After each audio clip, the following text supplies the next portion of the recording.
My boyfriend told me his mistress was better than me in every way and expected me to move out so she could move in. Now, he is begging me to save him. My boyfriend Kevin told me his mistress Lori was better than me in every way during dinner at our apartment in February. He said it casually while eating the pasta I'd made, like he was discussing the weather. He said Lori was more fun, more attractive, more successful, and definitely better in bed. I asked him if he was really telling me about his affair this way. He shrugged and said it wasn't really an affair since we weren't married, and he'd been planning to break up with me anyway. He said he just wanted to be honest about why our relationship wasn't working.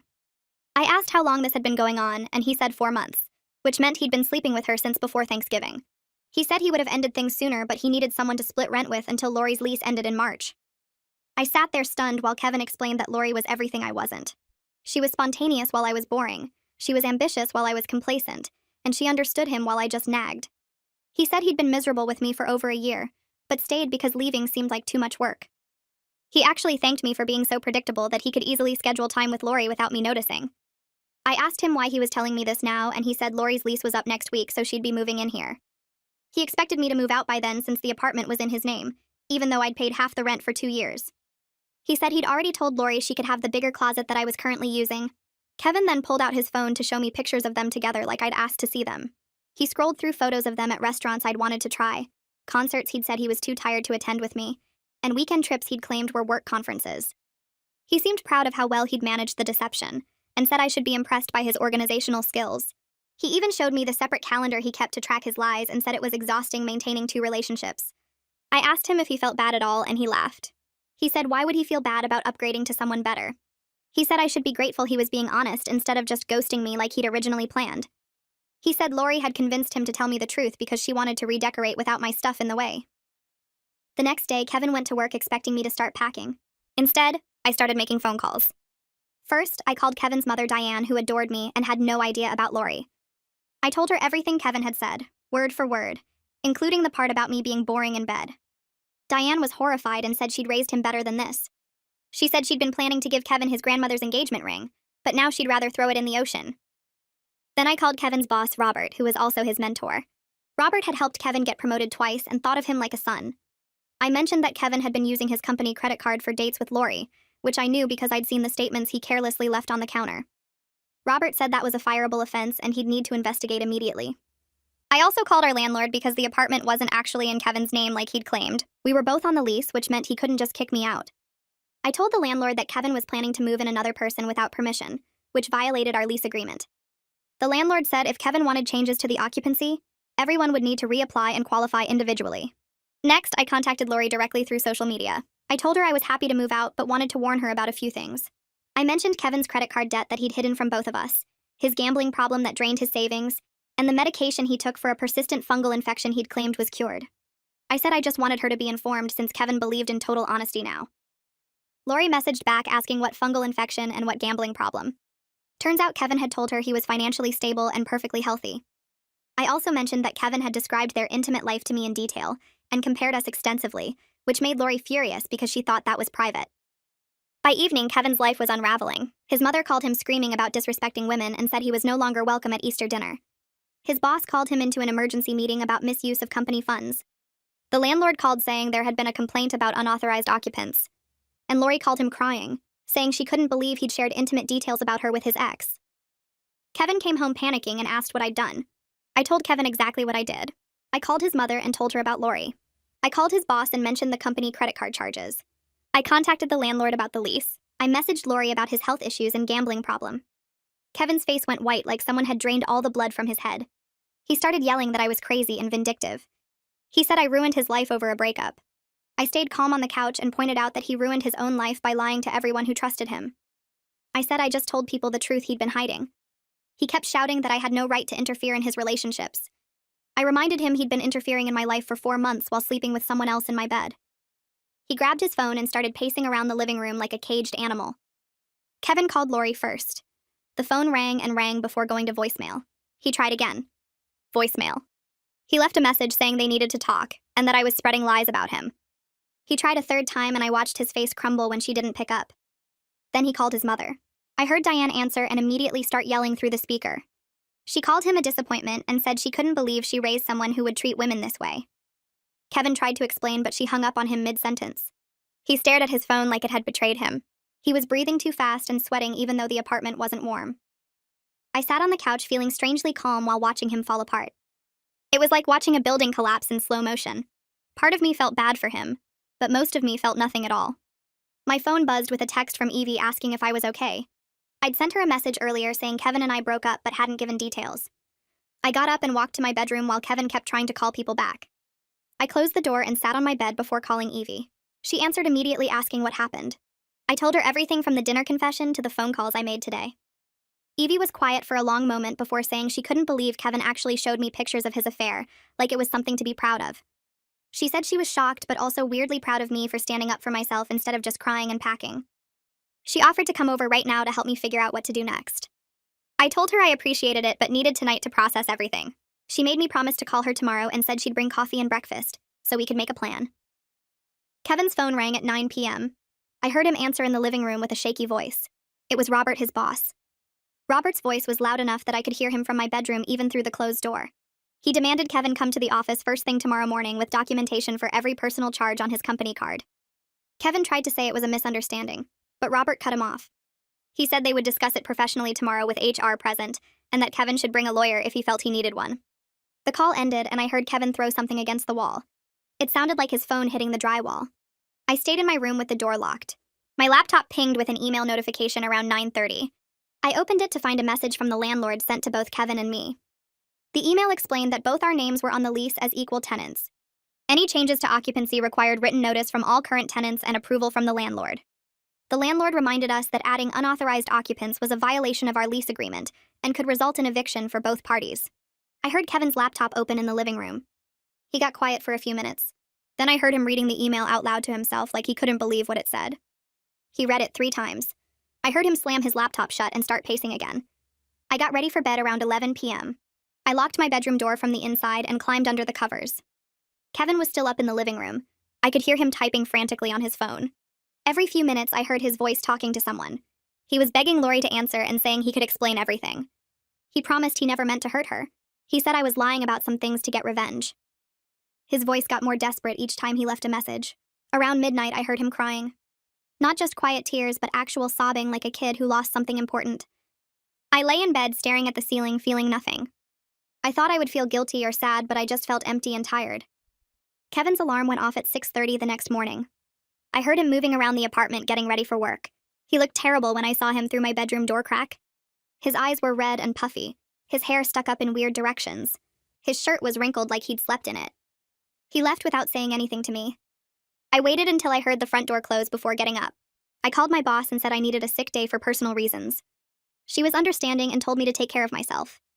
I texted Evie that Kevin was gone and she could come over. She showed up 40 minutes later with 2 large coffees and a bag of bagels from the place near her apartment. Evie sat with me at the kitchen table while I ate and told her more details about yesterday. She asked practical questions about the lease and my finances. We made a list of things I needed to do. First was figuring out if I wanted to keep the apartment or move out. Second was protecting my money and belongings. Third was deciding how to handle Kevin going forward. Evie suggested I open my own bank account if we had any joint accounts. I realized we had a shared account for rent and utilities. I needed to remove my money before Kevin did something stupid. Evie also said I should take photos of everything valuable I owned in case Kevin tried to claim things were his. We spent 2 hours making plans and writing everything down. My phone buzzed with a text from Kevin at 10:15 a.m. The message said he'd been suspended without pay pending the investigation into his company card charges. He said I destroyed his career over a relationship that wasn't even that serious. He said I was vindictive and cruel for contacting his boss about personal matters. I showed the text to Evie. She read it and rolled her eyes. She said Kevin was trying to manipulate me into feeling guilty when he was the one who committed fraud. I didn't respond to his text. There was nothing to say. He made his choices, and now he had to deal with what happened because of them. My phone rang around 11 a.m. It was Diane calling me directly. I answered nervously because I wasn't sure if she was mad at me for telling her about Kevin's affair. Instead, she apologized for her son's behavior. She said she raised him better than this, and she was ashamed of the man he'd become. She offered me her guest room if I needed somewhere to stay while figuring out the apartment situation. She said she wanted to remove me from Kevin's mess and give me space to think clearly. Her kindness broke something inside me. I started crying for the first time since this whole thing started. Not because I was sad about Kevin, but because someone actually cared about how I was doing. Diane stayed on the phone with me while I cried and told me to take my time deciding what I wanted to do. A message notification popped up on my laptop from social media. It was from Lori. She asked if we could talk in person because she needed to understand what was real and what Kevin had lied about. She said she felt stupid and angry and confused. I stared at the message for a long time, trying to decide how to respond. Evie looked over my shoulder and said I should meet with her if I felt comfortable. She said Lori and I were both victims of Kevin's selfishness, even though our situations were different. I typed back that I would meet her for coffee. We agreed on a place near downtown for the next day at 2 p.m. I felt weird about meeting my boyfriend's mistress, but also like it was the right thing to do. The coffee shop downtown had those small round tables that wobbled if you leaned on them wrong. I got there 15 minutes early and sat near the window watching people walk past on the sidewalk. My hands shook a little when I lifted my cup. Lori arrived exactly at 2 p.m. wearing a gray coat and carrying a leather bag. She looked tired around her eyes, like she hadn't been sleeping well. I raised my hand so she could see me, and she walked over without smiling. She sat down across from me and put her bag on the empty chair. Neither of us said anything for a minute. She ordered coffee from the waiter who came by, and then she looked at me directly. She asked if everything I told her was true. I said yes, and asked what Kevin had told her about me. She said he told her I was his roommate who helped with rent because I was going through a hard time financially. She said he told her we used to date years ago, but stayed friends because the breakup was mutual and drama-free. She said he claimed I knew about her and was happy he found someone. I felt my stomach twist because the lies were so detailed and so opposite from reality. I asked when they met, and she said at a work conference in October. She said Kevin told her he was single and successful and looking for something serious. I pulled out my phone and showed her photos of Kevin and me from September at his company picnic. She stared at the photos for a long time. Her coffee arrived and she wrapped both hands around the cup like she needed something to hold. I asked what else Kevin told her, and she said he described his job as stable with great benefits and said he was saving for a house. I told her about the credit card debt and the gambling problem that ate through his paycheck every month. She asked how I knew about the gambling, and I explained that I found the betting apps on his phone 6 months ago when he asked me to check his messages. She closed her eyes and pressed her fingers against her forehead. She said Kevin told her he owned the apartment outright and was thinking about buying a second property as an investment. I explained we were both on the lease and splitting rent 50-50 for 2 years. She asked why he would lie about something so easy to check. I said I'd been asking myself the same question about a lot of things. We compared more details and realized Kevin told each of us completely different versions of his life. She thought he worked late most evenings building his career, while I thought he had a gambling problem that kept him out. She thought he was financially responsible, while I knew about the hidden debts. She thought their relationship was private and special, while he was describing it to me in graphic detail. Lori started crying quietly, and I handed her napkins from the dispenser on the table. She said she felt stupid for believing everything without questioning it. She said she should have noticed the signs, but Kevin was so confident and specific with his stories. I told her that confident liars are the hardest ones to catch because they don't act guilty. She asked why I told her the truth, and I said she deserved to make informed choices about her life. I said I wasn't trying to hurt her, but I also wasn't going to let Kevin keep lying to both of us. She wiped her eyes and said she understood, even though it was painful to hear. She asked if I hated her, and I said no. I said we were both victims of the same person's selfishness, even if our situations were different. She nodded and drank some of her coffee. We sat there for another 20 minutes talking about smaller details and filling in gaps in the timeline. She paid for her coffee and I paid for mine. We walked out together and stood on the sidewalk for a minute. She said she needed time to think about everything. I said I understood and that she could message me if she had more questions. She thanked me for being honest, even though it wrecked her version of reality. We went separate directions, and I walked back to my car feeling heavy and strange. Kevin came home that evening around 6:30 and found me in the bedroom putting clothes into boxes. He stood in the doorway looking relieved and said he was glad I was finally being reasonable about moving out. I kept folding shirts without looking at him. He asked when I'd be gone, and I said I wasn't leaving. He asked what I was doing then, and I explained I was moving my valuable things to Diane's house for safekeeping while we figured out the apartment situation properly and legally. His face changed from relieved to confused to angry in about 3 seconds. He asked why I was involving his mother, and I said she offered to help me. He started yelling that I had no right to turn his family against him. I closed the box I was packing and taped it shut. He followed me to the living room, still yelling about how I was destroying his life on purpose. I stacked the box near the door with 2 others I'd already packed. He grabbed my arm to make me look at him, and I pulled away. He started crying suddenly, with his face crumpling like a little kid. He said he made mistakes but didn't deserve to lose everyone he cared about. I sat down on the couch, and he sat on the floor in front of me, still crying. He said his mom wouldn't answer his calls and Lori blocked him and his job was in trouble. He said I was taking everything from him. I waited until he stopped talking, and then I said consequences aren't punishment. I said they're just the natural results of his choices. I said people have the right to decide how they respond to being lied to. He asked what that meant, and I explained that his mother chose to be disappointed in him, His boss chose to investigate fraud, and Lori chose to feel betrayed. I said I didn't make those choices for them. He said I told them things specifically to hurt him. I said I told them the truth and they decided what to do with that information. He put his head in his hands and kept crying. I got up and went back to the bedroom to pack more things. He stayed in the living room and I could hear him calling someone, probably trying Lori again. Over the next week, Kevin tried different approaches to fix his situation. On Tuesday, he apologized through my bedroom door saying he was sorry for everything and wanted to work things out. On Wednesday, he sent long texts making excuses about stress and pressure and not thinking clearly. On Thursday, he accused me of overreacting and blowing things out of proportion. On Friday, he promised he would change and go to therapy and be better. I didn't respond to any of it. I stayed at Diane's house in her comfortable guest room with the blue walls and the soft bed. She made dinner every night and we watched TV shows together. She asked if I was okay and I said I was getting there. Kevin kept texting me about apartment things mixed with more apologies and promises. I only responded to the practical questions about bills and maintenance. He asked when I was coming back and I said when I was ready. He said he missed me and I didn't reply.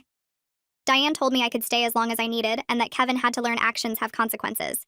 She said she loved her son, but she didn't like the person he'd become. I helped her with dishes after dinner and she told me stories about Kevin as a kid. She said he used to be kind and thoughtful before something changed in his 20s. I didn't know what to say to that, so I just listened. My coworker Juliet noticed I seemed distracted at work the following Monday. She asked if everything was okay during our break and I said it was complicated. She suggested lunch and I agreed. We went to the sandwich place across the street and sat in a booth near the back. She asked what was going on and I told her the whole story from the beginning. I explained about Kevin's affair and his plan to move Lori in and his lies to everyone. I told her about the phone calls I made and how everything fell apart for him in one evening. She listened without interrupting and her eyes got wider as I talked. When I finished, she said that was the most dramatic thing she'd heard in years. She asked if I felt bad about what happened to Kevin and I said sometimes, but mostly no. She told me she went through something similar 5 years ago with her ex-husband. She said he cheated with someone from his gym and tried to make her feel crazy for being suspicious. She said she eventually gathered evidence and presented it to his family at Thanksgiving dinner. I asked what happened, and she said he lost his family's respect, and his girlfriend left him when she realized he was lying to her too. She said it took her a while to stop feeling guilty about exposing him. She said eventually she realized she just told the truth, and people made their own choices about how to respond. I said that was exactly how I felt. She said the guilt would probably come and go for a while, but I should remember I didn't create the situation. She said Kevin did that himself. We finished lunch and went back to work. I felt less alone knowing someone else understood these complicated feelings about revenge and justice. Kevin's company sent him an email on Tuesday morning. He forwarded it to me with a message saying this was my fault. The email said they were terminating his employment effective immediately after their investigation revealed over $3,000 in unauthorized personal charges over 4 months. I read it twice and then I read his message calling me vindictive and cruel. I stared at my phone for a long time deciding whether to respond. Finally, I typed back that his choices created these consequences, and I was done being his scapegoat. I said he used company money for personal expenses, and that was fraud regardless of why it got discovered. I said he lied to his boss who trusted him, and that broke their professional relationship. I said none of that was my fault. I blocked his number after sending it because I was tired of his attempts to make me responsible for his problems. The landlord emailed both of us on Wednesday afternoon. The email said we needed to resolve the lease situation since we clearly couldn't continue as roommates. It outlined our options, including one person buying out the other, or both of us leaving so new tenants could take over. Kevin replied within an hour, asking if I would agree to let Lori take over my half of the lease. I actually laughed out loud when I read it. I replied to the landlord saying I was declining that option and planned to stay in the apartment. I said Kevin was welcome to find someone else to take over his portion, or he could move out, and I would find a new roommate. The landlord replied saying that was acceptable and Kevin would need to make arrangements.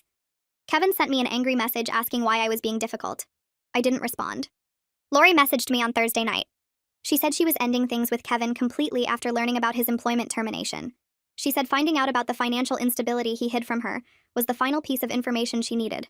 She said she deserved better than someone who treats people as interchangeable and disposable. She thanked me for being honest with her even though it was painful to learn the truth.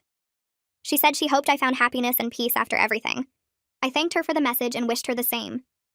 I felt relieved that she saw Kevin clearly now and made her own choice to walk away. Kevin finally accepted that he needed to be the one to move out. He started looking at cheaper apartments he could afford on unemployment.